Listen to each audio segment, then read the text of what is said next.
The first time I realized my family was planning to erase me, it didn't happen during an argument.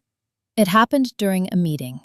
I was sitting at the long glass conference table on the 32nd floor of Whitmore Medical Systems, staring at a slide deck with my own work on it. My research, my projections, my name, quietly removed from the corner. No one noticed my reaction. Or maybe they did, and chose not to. My name is Claire Whitlock. I'm 32 years old, and for most of my adult life, I believed loyalty would protect me. I believed if I stayed professional, useful, dependable, I'd always have a place. That belief cost me almost everything. Whitmore Medical Systems wasn't just my employer. It was my family's company.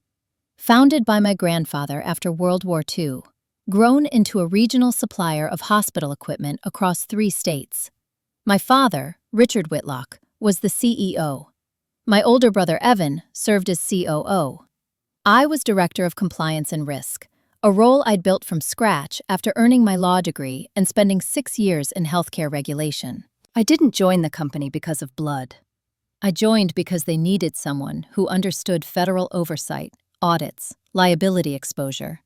Someone who could keep them out of trouble. I was that someone. At least, I was, until that morning. The meeting was called to discuss an upcoming merger with a private equity firm.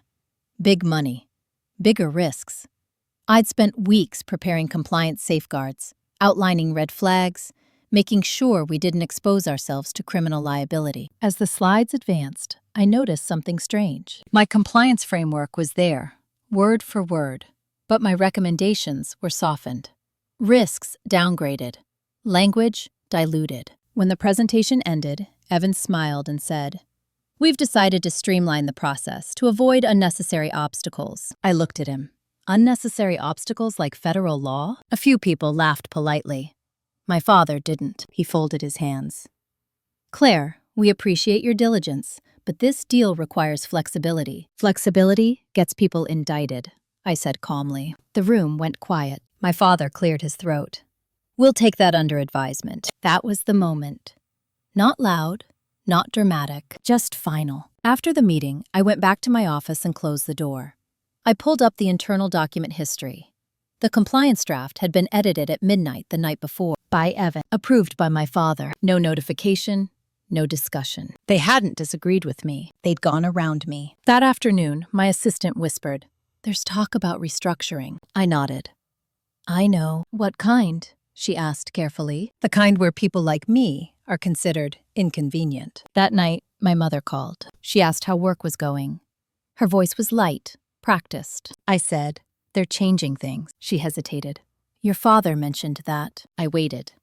He said, "Maybe it's time you consider something outside the company." There it was. I didn't argue. I didn't ask why. I'd learned long ago that in my family, explanations were only given to people whose presence was still required. "I see," I said. "You're still young," she added. "You could start over." Start over. After a decade of protecting their empire. After nights spent answering subpoenas, negotiating settlements, preventing disasters no one would ever know about. I ended the call politely. Then I opened my laptop and began documenting everything. Because when people decide you're replaceable, they usually assume you'll leave quietly. They assume you won't notice the contracts being reassigned, the authority being stripped, the paper trail being altered. They assume wrong. By the end of the week, my access to certain internal systems was limited. Not revoked, just slowed. Requests took longer. Approvals required extra signatures. Classic isolation. Evan stopped copying me on emails.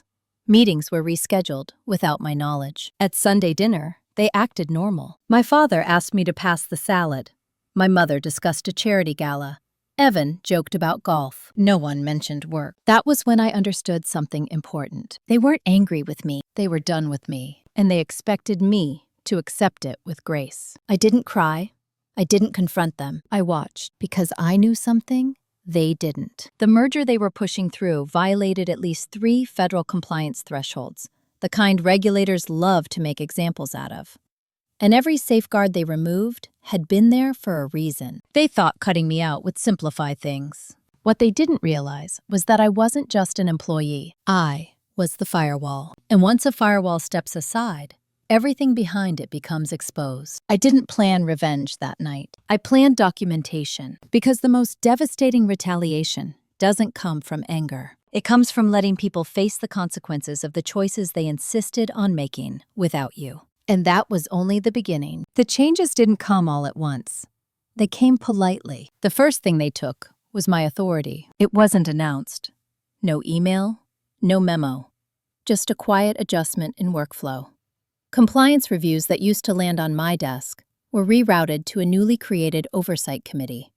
A committee that didn't include me. I noticed when a junior analyst asked, confused, "Do you still sign off on risk disclosures?" I answered honestly.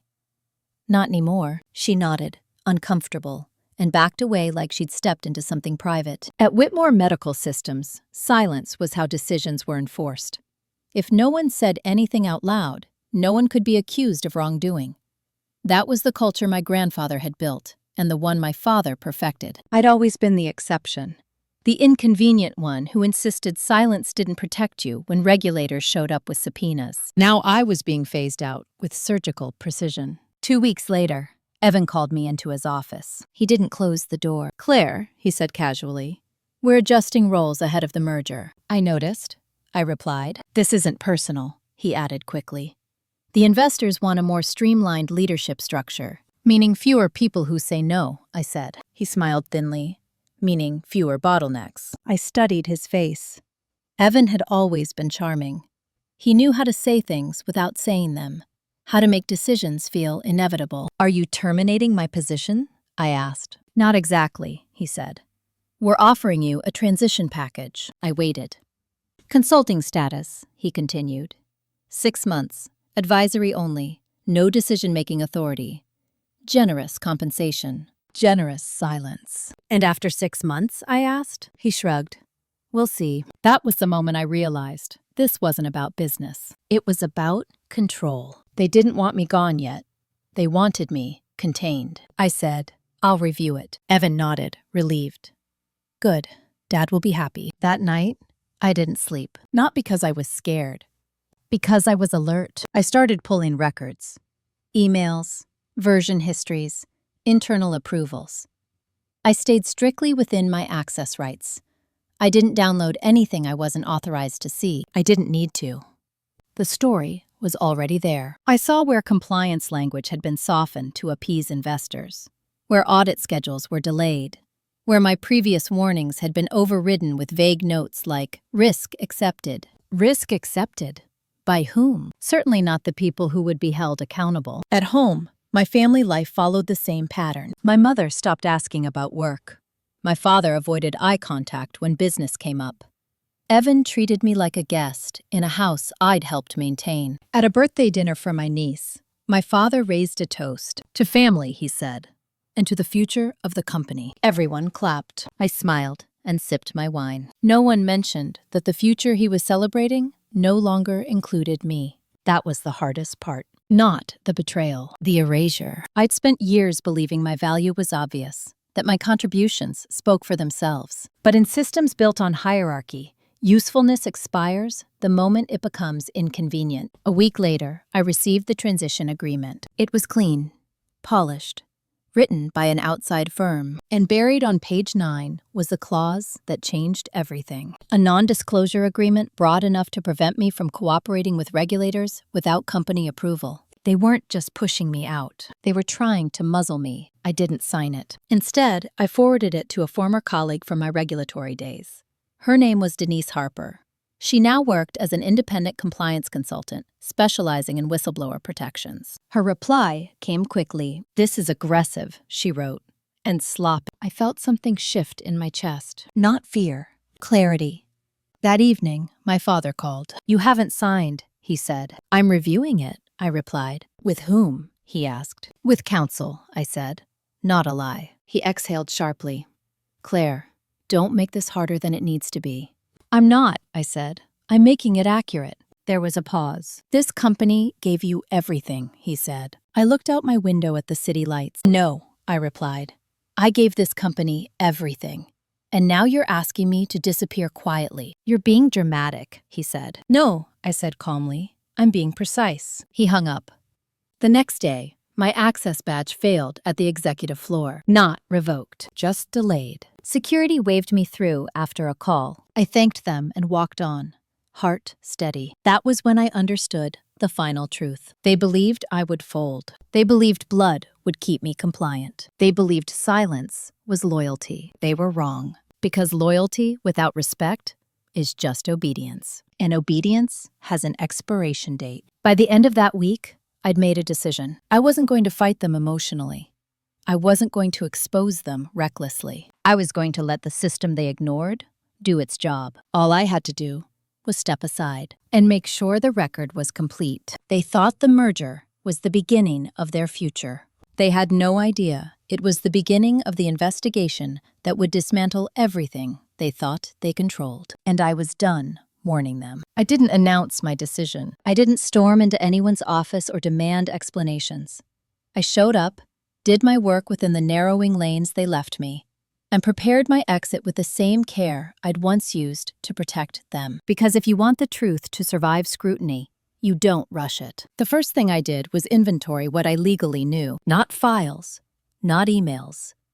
Knowledge. Years of internal meetings, verbal instructions, patterns of behavior. The unspoken rules about when to push and when to soften language. I wrote everything down in a private timeline, dated and factual, stripped of emotion. What was said, who said it, who benefited. That timeline became my anchor. Next, I scheduled a consultation with Denise Harper. We met in a neutral office downtown, all glass and light. The kind of place designed to feel calm on purpose. She listened without interrupting. When I finished, she leaned back and said, "They didn't just sideline you, they set themselves up." "How?" I asked. "By removing the one person who consistently documented risk," she replied. "Regulators love that." I smiled faintly. She continued, "But you need to understand something. Once you step into this, you lose the option of being invisible." "I already lost that," I said. She nodded. "Then we do this clean." Clean mattered to me, not because I wanted to protect them, because I wanted the truth to stand on its own. Denise explained my options. Whistleblower protections under federal healthcare law, how cooperation worked, what constituted retaliation, what I could disclose, and when. "You don't submit everything," she said. "You submit enough." That night, I reviewed the merger documents again. This time, not as an insider trying to fix them, but as an external reviewer assessing exposure. It was worse than I'd thought. The private equity firm was pushing aggressive revenue recognition tied to equipment leasing contracts that hadn't been finalized. Future earnings booked early. Risk masked as growth. I'd flagged it months ago. My father had said, everyone does it. Now, without my compliance framework in place, there was nothing stopping it. I didn't intervene. I documented. At work, the atmosphere shifted. People avoided my office. Conversations stopped when I walked into rooms. Not hostility.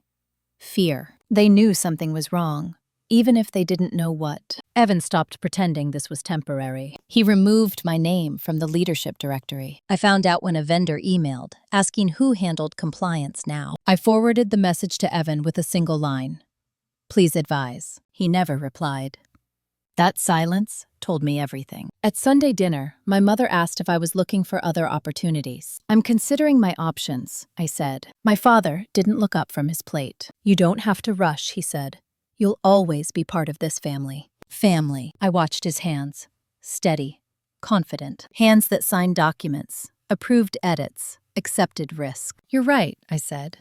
"I don't have to rush." That answer seemed to satisfy him. He didn't know what it meant. 2 weeks later, the merger was announced publicly. Press releases, interviews, photos of my father and Evan smiling beside the investors. The headline read, "Whitmore Medical Systems enters new era of growth." I watched the coverage quietly. Then I made my first formal move. I submitted a request for clarification to the company's internal ethics hotline. Not an accusation, a question. I asked whether the revised revenue recognition policy aligned with federal guidance, citing specific clauses. The response came 3 days later. It was vague, non-committal, clearly written by someone who didn't want their name attached. That response was forwarded, unchanged, to Denise. She replied with one word: perfect, because ambiguity is evidence. The next step was resignation. Not dramatic, not emotional. I gave 2 weeks' notice, citing personal reasons. Evan called me into his office immediately. "This isn't necessary," he said. "We're still finalizing your consulting role." "I've decided against it," I replied. "You're walking away from a lot," he said. "I already did," I said. He stared at me, searching for leverage. "You'll regret this," he said finally. I nodded. That's possible. What I didn't say was that regret had already been priced into my decision. On my last day, my assistant hugged me quietly. "I'm sorry," she said. "This place won't be the same." I smiled. "Neither will I." I turned in my badge, cleared my desk, left behind nothing personal. And as I walked out of the building, I felt something I hadn't expected. Relief. Not because I'd escaped, but because I'd stopped pretending I belonged somewhere that only valued me when I stayed quiet. That evening, I finalized my disclosure with Denise. Not a dump, not a manifesto. A structured report outlining systemic compliance failures following the removal of internal safeguards.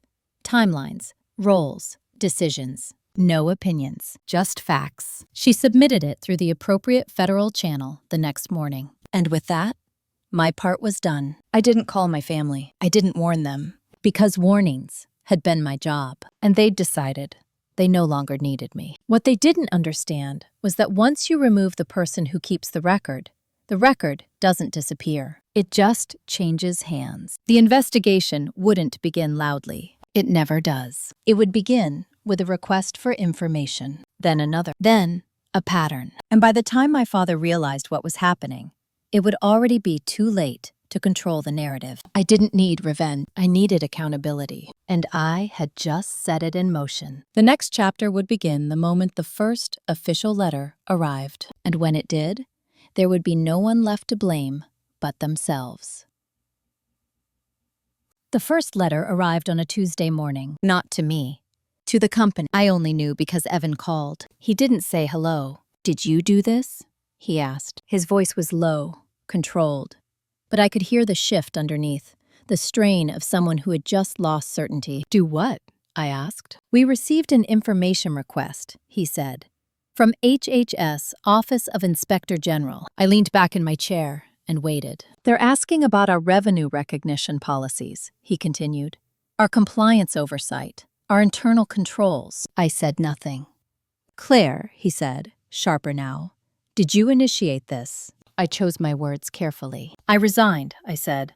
"What happens after that isn't within my authority." "That's not an answer," he snapped. "It's the only accurate one," I replied. He exhaled hard. "Dad wants to speak with you." "I'm not available," I said. There was a long pause. "You always do this," Evan said finally. "You hide behind technicalities." I almost laughed. "This entire company is built on technicalities," I said. "You just don't like them when they're not working for you." He hung up. That afternoon, my father left a voicemail. Not angry, not pleading, measured. "Claire, we need to talk. This is serious. You understand what this could mean." I deleted it without responding, because I did understand, better than he ever had. The OIG doesn't start with accusations. It starts with curiosity, requests for documentation, clarification of policies, a chance to explain. Most companies make the mistake of treating that stage casually. Whitmore Medical Systems did not. They panicked. Within days, consultants were hired. Emergency meetings called. Emails marked urgent began flying across the company. Former colleagues reached out to me quietly. "Do you know what's going on?" I heard they're reviewing old compliance memos. "Your name keeps coming up," I replied to none of them. Not out of cruelty, out of discipline. Denise had warned me. Once they suspect you're involved, anything you say can be framed as coordination. So I said nothing. Silence this time was protection. A week later, a second letter arrived. This one broader, deeper. Requests for board minutes, internal communications related to risk acceptance, documentation of changes made after my role was altered. That was when my father showed up at my apartment, unannounced. I opened the door and found him standing there, coat still on, eyes sharp with something between anger and disbelief. "You've crossed a line," he said. I stepped aside and let him in. We sat at my kitchen table. No tea, no small talk. "This company is our legacy," he said. "Your grandfather built it, and I protected it," I replied. "You're jeopardizing everything," he said. "No," I said calmly. "You did that when you decided compliance was optional." He leaned forward. "You think regulators care about intent? About context?" "Yes," I said. "That's why they ask for records." He stared at me, really looked at me, as if seeing me for the first time. "You could have come to me," he said. "I did," I replied. Repeatedly. "You didn't have to escalate this," he said. "I didn't," I said. "I documented it." He stood abruptly. "You're not part of this family if you follow through." I looked up at him. "That decision was made for me a long time ago," I said.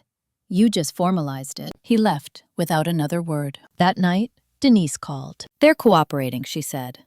"On the surface." "What does that mean?" I asked. "It means they're producing documents," she replied. "But they're inconsistent." I closed my eyes briefly. "In what way?" "Timelines don't match," she said. "Edits made after approvals. Meeting notes that contradict emails." I felt a familiar tightening in my chest. Not anxiety. Recognition. "They're trying to retrofit compliance," I said. "Yes," she replied. "And that always leaves fingerprints." The following week, the private equity firm delayed closing. Publicly, it was blamed on market conditions. Internally, it was because no one wanted to inherit regulatory exposure. The stockholders were restless. Board members started asking questions my father had never had to answer before. At a charity event, a woman I barely knew leaned in and whispered, "Is everything okay at Whitmore?" I smiled politely. "You'd have to ask them." My mother called that night. She cried. She said my father wasn't sleeping, that Evan was under pressure, that this was tearing the family apart. I listened. Then I said, "This isn't about family, it's about decisions." "You could stop this," she said. I shook my head, even though she couldn't see it. "No," I replied. "I couldn't. And neither can you." She went quiet. When she spoke again, her voice was small. "I didn't think it would come to this." "I did," I said. "That's why I tried to prevent it." The third letter arrived 2 weeks later. This one was unmistakable. A notice of formal investigation. At that point, the story was no longer contained. Law firms were notified. Insurance carriers engaged. Outside counsel replaced internal teams. And the most important change happened quietly. Every decision my father and brother made was now subject to scrutiny. They could no longer act unilaterally. They could no longer rely on silence. The system had shifted, not because I attacked them, but because I stepped out of the way and let their choices stand alone. Denise called me the morning after the notice went out. "This is moving faster than expected," she said. I looked out my window at the city, steady and indifferent. "They always do when there's nothing left to hide," I replied. "What do you want to do next?" she asked. I didn't hesitate. "Nothing," I said. "I've already done my part." Because the most difficult thing for people who rely on control is not opposition, it's autonomy. And they were about to learn what happens when the person they underestimated refuses to intervene, refuses to rescue them, and refuses to absorb the consequences of their decisions. The investigation would continue without me. But its impact would circle back, not as revenge, as inevitability. And the next chapter would begin when the first person inside the company decided saving themselves mattered more than protecting the family name. That moment was coming. I could feel it. The first person to crack wasn't my father. It wasn't Evan either. It was someone no one ever noticed. Her name was Marissa Klein, and she worked in internal finance. Mid-40s, meticulous. The kind of employee who never missed a deadline and never got invited to strategy dinners.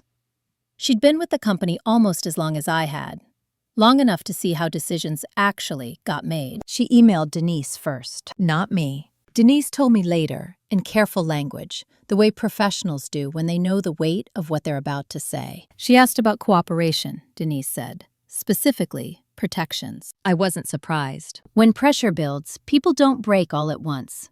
They look for exits. Within days, 2 more names surfaced.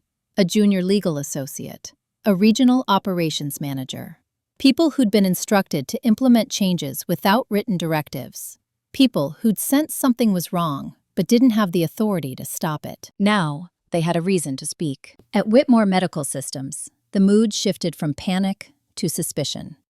Meetings became tense, emails shorter. Everyone started keeping their own records. That's the thing about investigations. They don't just expose misconduct, they expose hierarchy. Who's protected? Who's expendable? And suddenly, loyalty becomes negotiable. My father called again. This time, his voice was different. "Your name is in the file," he said. I took a breath. "I'm not surprised. They're asking why you were removed from oversight," he continued. "Why your recommendations were overruled." "I documented that," I replied. "You don't have to answer everything," he said quickly. "You can decline interviews." "I won't," I said. There it was, the line he couldn't cross for me. "You're choosing strangers over family," he said. I corrected him gently. "I'm choosing the truth over convenience." He hung up. A week later, Evan showed up at my door. Not angry, desperate. He looked thinner. His confidence had cracked, just enough to show something raw underneath. "We need to talk," he said. I let him in. He paced my living room, hands running through his hair. "This has gone too far," he said. "Investors are nervous. The board is divided. Dad's health." "Don't," I said quietly. He stopped. "You're not going to make this about his health," I continued. "He was fine when he ignored me." Evan exhaled sharply. "What do you want?" The question startled him as much as it did me. I didn't answer right away. "I don't want anything," I said finally. "I'm not negotiating." "You could help us," he insisted. "Clarify things, contextualize decisions." "Lie," I said. "No," he said quickly. "Just soften." I met his eyes. "You removed me because I wouldn't soften," I said. "You don't get to ask me to now." He sank onto the couch. "They're asking about the audit delay," he said. "The one you warned about." I nodded. "Yes, they want to know who approved it." I waited. He swallowed. "Dad did." That was new. Not the fact itself. The admission. "And you?" I asked. He looked away. I didn't stop it. That silence said everything. "Evan," I said evenly, "you're not in trouble because of me. You're in trouble because you thought silence would protect you." He stood abruptly. "You always act like you're better than us." "No," I said. "I act like consequences are real." He left without saying goodbye. The investigation escalated. Formal interviews were scheduled. Compliance records were subpoenaed. Third-party auditors were brought in. And something else happened. The merger collapsed. Officially, it was mutual. Unofficially, no private equity firm wants to inherit a company under federal investigation with fractured leadership and an internal revolt brewing. Whitmore Medical Systems went from expansion to containment overnight. Budgets froze, hiring stopped, departments were reorganized, and suddenly, the people who'd smiled through my removal were scrambling to protect themselves. At a grocery store, I ran into a former board member. "Hard times," he said awkwardly. "Accountable times," I replied. He didn't argue. My mother stopped calling. I heard through someone else that she was keeping her head down. That phrase stayed with me because it implied she believed this storm would pass if she stayed quiet. She still didn't understand. This wasn't weather. It was structure. One evening, Denise called with an update. "They're recommending civil penalties," she said. "Possibly criminal referrals, depending on testimony." I closed my eyes. "For whom?" I asked. "Senior leadership," she replied. "Specifically, those who overrode compliance safeguards knowingly. My father. My brother." I felt something then. Not satisfaction. Finality. "They'll try to settle," Denise continued. "They'll offer fines, reorganization, oversight." "That won't erase the record," I said. "No," she agreed. "It won't." That night, I sat alone with a glass of water, thinking about how quietly everything had shifted. I hadn't raised my voice. I hadn't demanded justice. I hadn't asked anyone to choose sides. I had simply stopped absorbing the consequences for other people's decisions. And in doing so, I changed the balance of power. The hardest part wasn't watching them struggle. It was realizing how long I'd been holding things together for people who would never do the same for me. The next chapter would bring the first official consequences. Not rumors, not pressure, results. And when they came, no amount of family loyalty would soften their impact. Because the system doesn't care who you're related to. It only cares what you did, and whether you can prove you didn't know better. They couldn't. I could, and that difference was about to define everything that came next. The announcement came on a Thursday afternoon, buried beneath market news and weather alerts. Whitmore Medical Systems disclosed that it was under formal federal investigation and had entered into negotiations with regulators regarding compliance failures.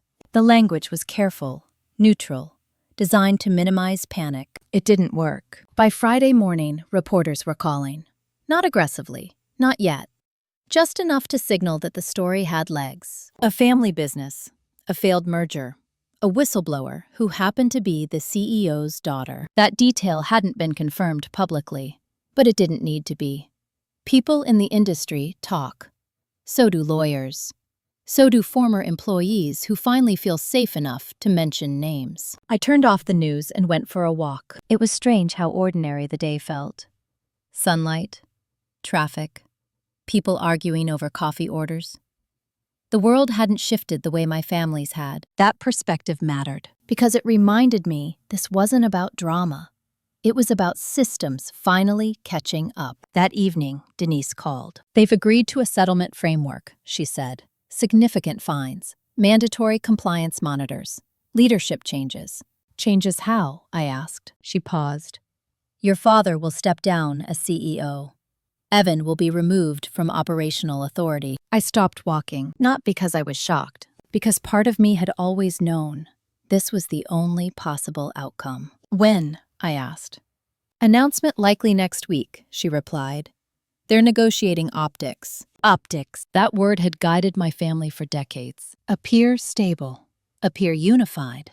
Appear successful. No matter what it cost. Behind the scenes. I thanked Denise and ended the call. I didn't. Not friends, not former colleagues. This wasn't a victory to announce. It was a reckoning to absorb. On Sunday, my mother showed up at my door. She looked smaller.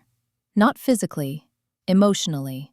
Like someone who had spent weeks bracing and finally ran out of strength. I didn't know where else to go, she said. I let her in. She sat on the edge of the couch, hands folded tightly. Your father is being forced out, she said. They're saying it's voluntary. I nodded. That's common. He built that company, she said. It was his whole life. He risked it, I replied. Those are different things. She flinched. They're saying Evan may be personally liable, she continued. Criminally. I said nothing. She looked at me then. Really looked. Is this what you wanted? She asked. I chose my words carefully. I wanted accountability, I said. What they did with that information wasn't my choice. She shook her head. Families shouldn't do this to each other. I met her gaze. Families shouldn't erase one of their own to protect appearances, I said. But that didn't stop you. Tears filled her eyes. I thought staying quiet would keep the peace, she whispered. It never does, I said. It just delays the damage. She stood abruptly. You could have warned us. I did, I replied. For years. She left. The following Wednesday, the announcement went public. Whitmore Medical Systems agreed to a multi-million-dollar settlement. A federal compliance monitor would oversee operations for 5 years. Leadership would be restructured immediately. My father resigned. Evan was placed on administrative leave, pending further review. The stop, not catastrophically, just enough to hurt. News articles framed it as a fall from grace, a cautionary tale.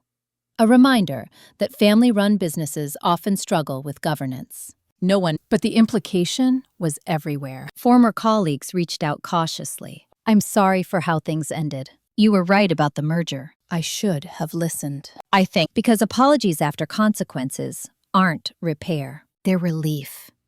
And relief belongs to the person offering it, not the one receiving it. That Friday, I received an official request to participate in a formal interview as a cooperating witness. I agreed.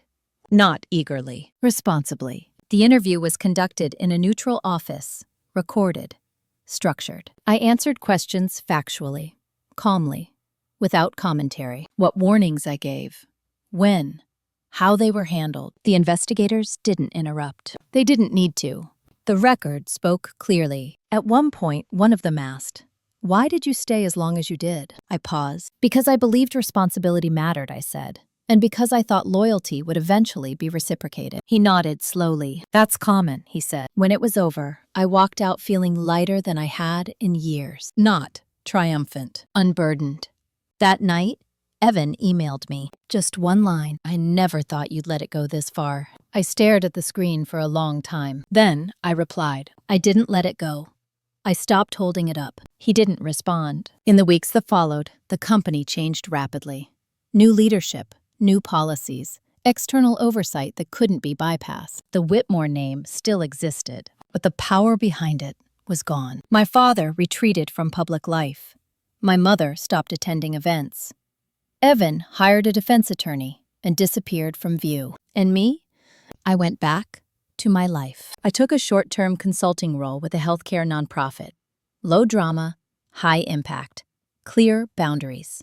For the first time, my expertise was valued without conditions. That mattered more than I'd expected. The hardest part wasn't watching my family lose what they'd built. It was understanding that they'd never really shared it with me to begin with. I'd been allowed proximity, not power, contribution, not voice. And the moment I asked for both, I became a problem to solve. The difference now was simple. I wasn't their problem anymore, and they were no longer mine. The next chapter would be quieter. But quiet doesn't mean insignificant. It's often where the most permanent changes take root, because once the noise fades, what's left is truth. And truth, unlike control, doesn't require maintenance. It just waits and waits. And eventually, it stands. After the settlement, time stretched in a strange way. Not empty, just unclaimed. For the first time since law school, no one needed me to clean up their mess in real time.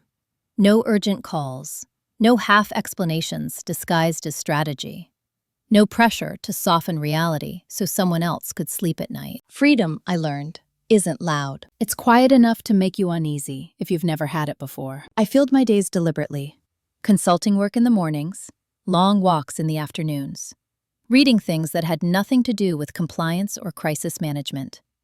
I noticed how often I'd been holding my breath for years, waiting for the next emergency. My body started to relax before my mind did. The first real test came in the form of an invitation. My aunt, my father's younger sister, emailed me. Subject line, neutral.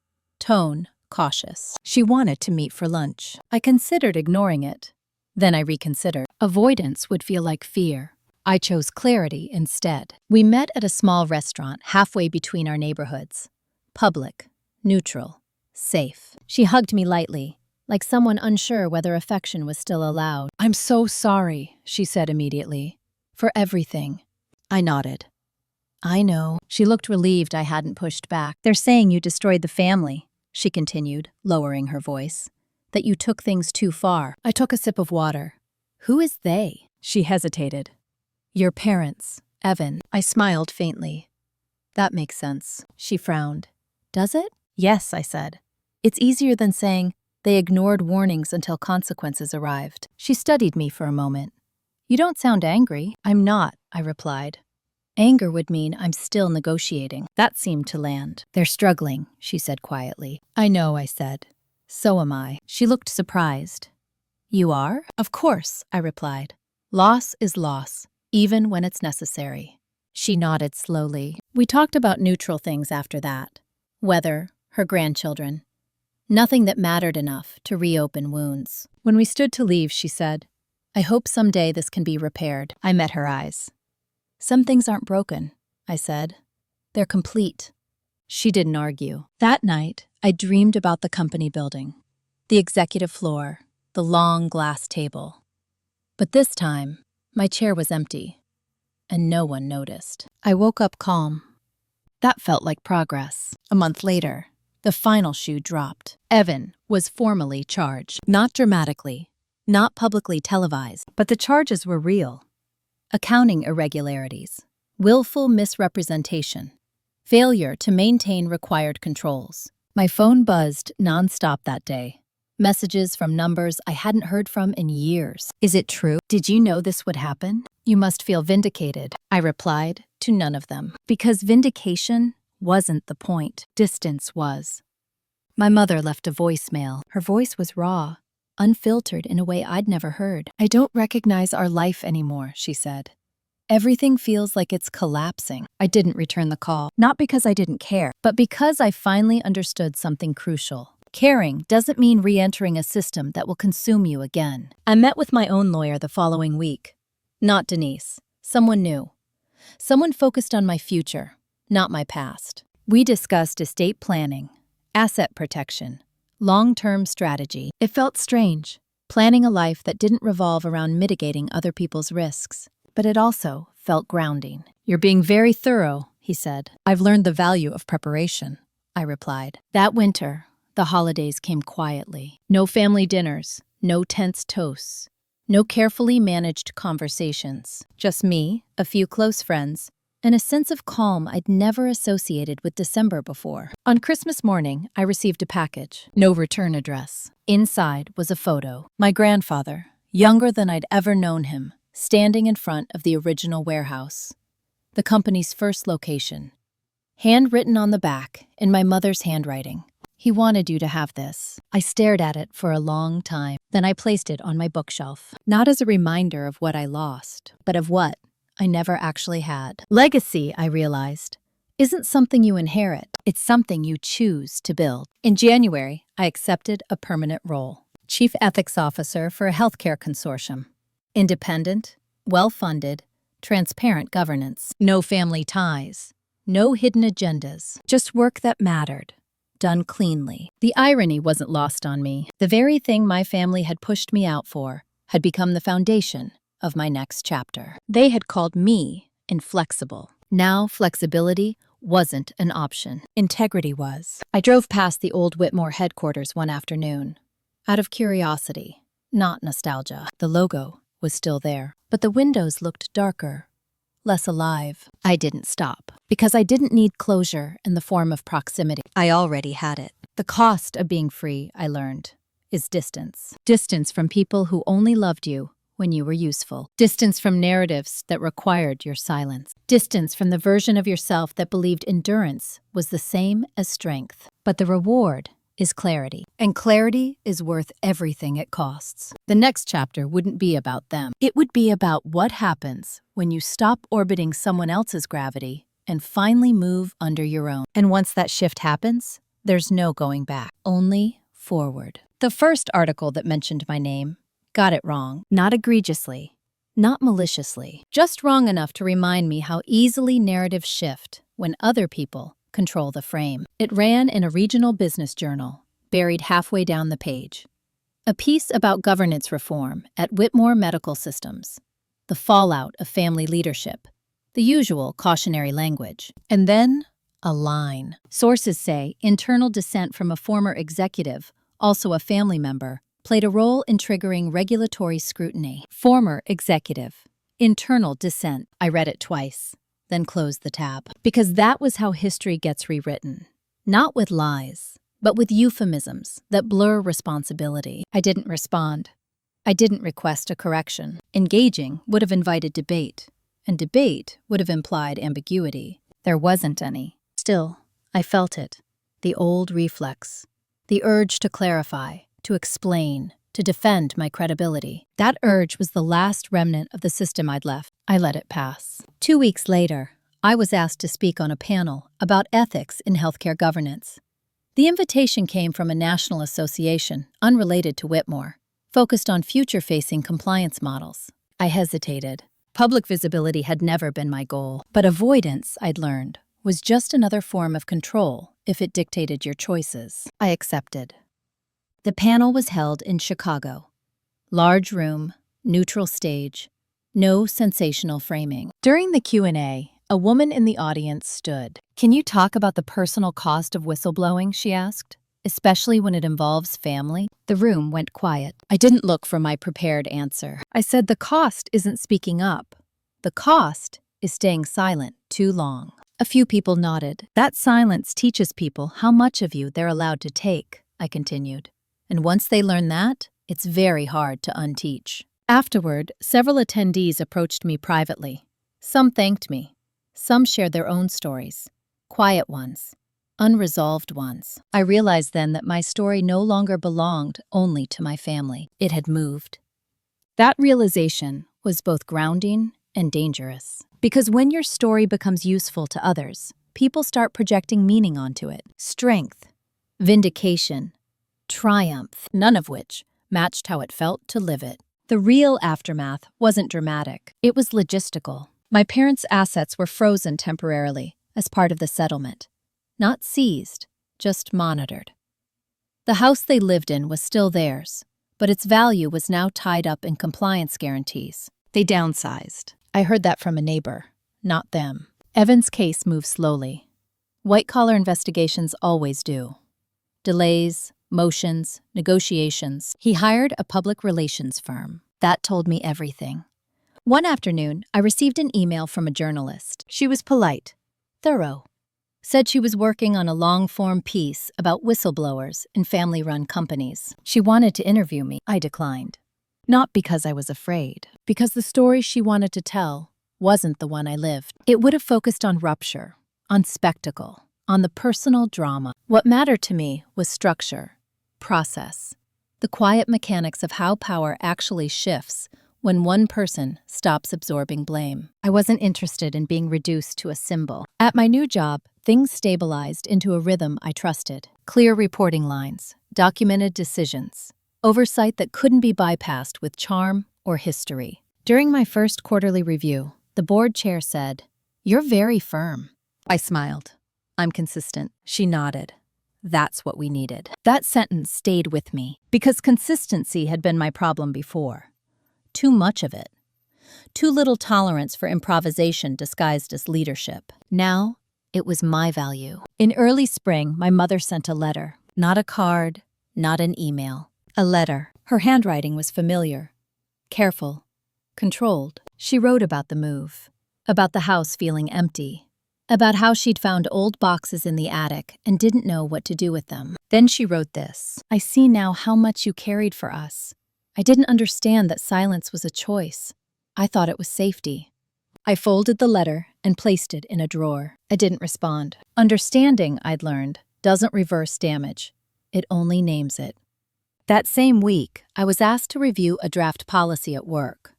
A junior analyst had flagged a concern but wasn't sure how to frame it. I read it carefully, then called her into my office. "You're right to question this," I said. "And you're right to bring it up early." She looked relieved. I didn't want to be difficult. I shook my head. Difficulty isn't the problem. Ambiguity is. Her shoulders relaxed. That was the moment I realized something had shifted. Permanently. I wasn't just free of my old system. I was actively building a different one. One where caution wasn't punished. Where clarity wasn't threatening. Where loyalty didn't require self-erasure. The old narrative still floated around, of course. Family betrayal, corporate downfall, a daughter who turned on her own. But those narratives grew quieter as time passed. Because stories that rely on outrage need constant fuel. Mine didn't. It just existed. The real revenge, I realized, wasn't exposure. It was replacement. Replacing a culture of silence with one of record. Replacing obligation with choice. Replacing fear with structure. And once you do that, the people who benefited from the old way don't need to be confronted. They simply stop mattering. The next chapter would bring the last attempt. Not from regulators, not from the media, from inside the family. Because when systems fall, the people who thrived in them don't go quietly. They try to rewrite the ending. And this time, they would try to use me to do it. They would fail. But not loudly. Just finally, it started with a voicemail I didn't recognize. Unknown number. Local area code. "Claire," a man's voice said, careful and professional. "This is Thomas Reed. I represent your brother." I didn't delete it. I didn't call back either. I waited. The email came the next morning. Formal, polite, framed as an opportunity. Mr. Reed wrote that Evan was seeking a private resolution, that he wanted to acknowledge harm and explore a path forward that would benefit all parties. There was mention of mediation, of closure, of family. No mention of charges, No mention of accountability, just language designed to soften edges. I forwarded the email to my attorney with a single line: "For awareness." No response. An hour later, my attorney replied: "Wise." That should have been the end of it. It wasn't. 3 days later, my mother called. I almost didn't answer, but something in me wanted to hear it directly, without intermediaries or legal polish. Her voice was quiet, measured. "He's scared," she said. "Evan, he's not sleeping." I said nothing. "They're saying prison is possible," she continued. "Not certain, but possible." I waited. "He wants to apologize," she said. "He wants to make things right." I exhaled slowly. "Making things right would have required telling the truth years ago," I said. "Not now." "He didn't understand what he was doing," she insisted weakly. I didn't raise my voice. "He understood exactly what he was doing," I said. "He just believed there would be no consequences." Silence. "Claire," she said finally, "he's asking if you'd be willing to submit a statement. Something that contextualizes his decisions, shows intent." There it was, the real request. Not reconciliation. Mitigation. I closed my eyes. "You want me to reduce my brother's exposure," I said calmly, "by rewriting the record." "He's family," she said, desperation creeping in. "So was I replied. She started to cry. "I can't lose him," she said. I spoke gently, but clearly. "You didn't lose me," I said. "You let me go." That distinction mattered. "I won't lie," I continued. "I won't soften facts. And I won't be used as evidence of good character to erase a pattern of decision." She didn't argue, because she knew. "I still love you," she said quietly. "I know," I replied. "That doesn't change my answer." After we hung up, I sat still for a long time, not shaken, resolved. This was the moment I'd been preparing for without knowing it. The final test of whether I would step back into the role they'd designed for me. The fixer, the buffer, the one who absorbs impact so others don't have to. That role was seductive because it came wrapped in language like love and family and forgiveness. But I'd learned something crucial. Those words meant nothing without accountability. The following week, my attorney received a formal request from Evan's legal team.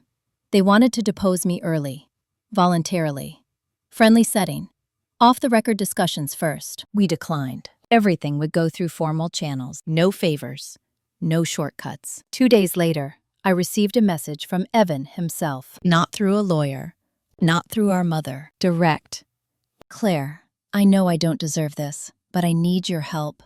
I never meant for things to go this far." I stared at the screen. This was the message he should have sent years ago. Before edits. Before silence. Before I became inconvenient. I typed one response. "You didn't mean for consequences to reach you." Then I blocked the number. That night, I slept deeply. No dreams. Just rest. The next morning, Denise called with an update. "They're pushing for a plea," she said. "Reduced charges. Cooperation." "For Evan?" I asked. "Yes," she said. "Your refusal removed their leverage." I nodded, though she couldn't see me. "That was always the plan," she added. "They hoped you'd humanize him." "I'm not his character witness," I said. "No," she agreed. "You're his record." Weeks passed. Evan eventually accepted a deal. Public admission of wrongdoing. Financial penalties. No prison, but a permanent mark that would follow him professionally. My parents issued a joint statement expressing disappointment and asking for privacy. No mention of me. That was fine. I wasn't part of the narrative they were trying to salvage. I'd stepped outside of it. At work, I was promoted. Again. Not because of what I'd been through, because of what I'd built. A governance framework adopted across multiple partner organizations. Clear escalation protocols. Protection for internal dissent. One afternoon, the board chair said, "You've changed how we operate." I thought about that on the drive home. I hadn't changed them. I'd changed myself. I no longer negotiated my worth through usefulness. I no longer equated proximity with belonging. And I no longer mistook silence for peace. The last attempt to pull me back had failed because it relied on an old version of me, one who believed responsibility meant sacrifice, one who believed love required erasure. That version didn't exist anymore. The system they'd built had collapsed under its own weight, and they'd tried at the very end to use me to hold it up one last time. I refused. The next chapter wouldn't involve them at all. It would be about the final shift. Not in court, not in public, but inside me. Because the real end of any revenge story isn't when others fall. It's when you stop being reachable by the mechanisms that once controlled you, and I had finally become unreachable. After Evan's plea agreement became public, the noise finally died down. Not all at once, not cleanly, but enough that I could feel the absence of it. No more surprise emails from reporters. No more cautious messages from extended relatives trying to feel out where I stood. No more indirect requests disguised as concern. The system that had once surrounded my family collapsed inward, and without it, there was nothing left pulling at me. That was when the real work began. Not legal, not professional, internal. I hadn't realized how much of my identity had been shaped in opposition to something, until that something was gone. For years, my choices had been reactions to pressure, to expectations, to emergencies no one else wanted to manage. Now, there was space. And space can be disorienting when you're not used to it. I took time off work for the first time in years. Not a long vacation, just enough to reset my nervous system. I drove north along the coast, stopped in small towns, stayed in places where no one knew my name or history. In one town, a woman at a cafe asked what I did. "I work in ethics," I said. She laughed lightly. "That sounds heavy." "It used to be," I replied. "Now, it's just work." That felt like progress. When I returned, my job felt different. Not because the responsibilities had changed, but because I had. I no longer overfunctioned. I didn't anticipate other people's discomfort before stating my position. I trusted process instead of trying to control outcomes. And people noticed. A junior director asked me one afternoon, "How do you stay so calm when things go sideways?" I considered the question. "Because I don't confuse urgency with importance," I said. "And I don't confuse responsibility with self-sacrifice." She nodded like she was storing that away for later. At home, my life simplified. I sold the condo I'd bought during my years at Whitmore. Too many memories. Too many associations with a version of myself who was always bracing. I moved into a smaller place with more light and less noise. Fewer rooms, fewer things, more intention. I didn't tell my parents. I didn't owe them updates. One evening, while unpacking, I found an old notebook from my early days at the company. Notes from meetings, handwritten reminders, things like "follow up with Dad" and "make sure Evan is looped in." So much energy spent making sure other people were comfortable. I closed the notebook and threw it away. That night, I slept without interruption. The holidays came again. This time, I didn't dread them. I hosted a small dinner for friends, people who knew me only as I was now, not as a role I'd once played. We cooked together, talked about ordinary things, made plans for the coming year. No tension, no scripts, no aftermath to manage. After everyone left, I sat alone with a glass of wine and realized something quietly profound. I wasn't lonely. I was peaceful. The difference mattered. In January, my father's name appeared briefly in the news again. A business magazine ran a retrospective piece on Whitmore medical systems, framed as a lesson in governance failures. It was clinical, detached. He was referred to as former CEO. No mention of legacy. I read it once, then closed it. That chapter of my life no longer needed review. A few weeks later, my mother emailed. Short. Uncharacteristic. "I'm going to therapy. I wish I'd done it sooner." I stared at the message for a long time. Then I replied with one sentence. "I'm glad you're taking care of yourself. Nothing more." Not because I was cold, because I was done negotiating proximity. At work, I was asked to lead a new initiative, a national framework for internal reporting protections, the kind of system that would have changed everything if it had existed years earlier. As I worked through the drafts, I thought about how many people stay silent, not because they lack courage, but because they lack safety. I made sure the framework accounted for that. Clear pathways, real protections, no ambiguity. When the board approved it unanimously, someone said, "This will change how people speak up." I nodded. That was the point. One afternoon, as I was leaving the office, I ran into Denise in the lobby. We hadn't seen each other in months. "You look different," she said. "So do you," I replied. She smiled, lighter, Yes, I said. That's the word. She studied me for a moment. You know, most people in your position would have burned everything down. I know, I said. But I wasn't trying to destroy anything. I was trying to stop carrying it. She nodded slowly. That's why it worked. That stayed with me. Revenge, I'd learned, doesn't have to be loud to be effective. It just has to be final. I didn't need my family to understand me. I didn't need them to validate my choices. I needed distance. And I had it. The life I was building didn't include them, not out of spite, but out of clarity. There was no room for people who mistook control for love or silence for loyalty. The next chapter would be the last. Not because the story ended, but because it had fully changed shape. What came next wouldn't be about consequences. It would be about ownership of my time, my choices, my future. And that ownership, once claimed, doesn't require witnesses. It just requires resolve. I had that, and I wasn't giving it back. The last legal document arrived in early March. No drama, no courier. Just a certified envelope slipped into my mailbox on a quiet afternoon. I didn't open it right away. I made tea, sat by the window. Let the day be ordinary before I let it change something. Inside was a notice from the court confirming final disposition related to the Whitmore investigation. Oversight terms finalized. Asset restrictions lifted where applicable. Personal liability resolved where agreements had been reached. And then, a separate enclosure. A letter from the family trust's legal counsel. I hadn't expected that. I read it slowly. During the restructuring triggered by the investigation, several dormant trust instruments had been reviewed. One, established years earlier by my grandfather and later amended, included a contingent provision that had never been activated. Until now, the provision named me as the sole discretionary trustee in the event that all serving trustees were deemed conflicted or unfit, which, according to the court's findings, they were. The language was unmistakable. I now had legal authority over a portion of the family assets that had been placed in trust decades ago. Assets my father had always spoken about as if they were his by right.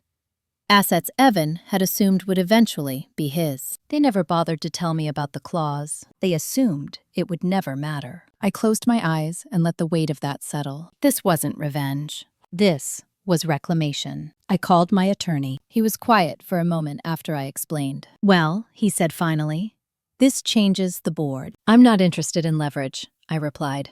I'm interested in resolution. That's a rare position, he said, and a strong one. We reviewed the options. I could liquidate. I could redistribute.